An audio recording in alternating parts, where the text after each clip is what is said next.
সম্মানিত জনাব এমপি মহোদয় গাজী নজরুল ইসলাম সাহেব সম্প্রতি যেই ঘটনাটা ঘটিয়েছেন বা ফেসবুক যোগাযোগের মাধ্যমে আমরা যেটা দেখতে পারলাম, এটা দক্ষিণবঙ্গের সাতক্ষীরা জেলা সহ খুলনা যশোরের আলেম সমাজের এবং বাংলাদেশ জামায়াত ইসলামের সংগঠনের যেই ইজ্জত এবং মানক্ষুণ্ণ করেছেন, তা আসলেই জাতির সামনে লজ্জিত। আলেম বলে আমরা কলঙ্কিত।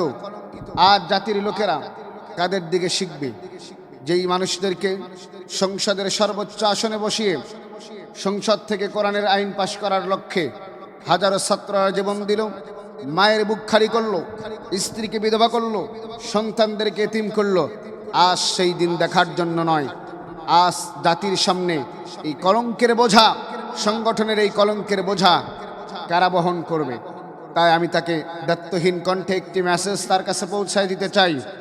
আপনি যেই কাজটা করে জাতিকে আজকে কলঙ্কিত করেছেন, সংগঠনকে আজকে কলঙ্কিত করেছেন, ভবিষ্যতে এমন কাজ আর আপনার ধারা যেন কারো ধারায় যেন গঠিত না হয়, আমরা এর জোরালো দাবি করছি।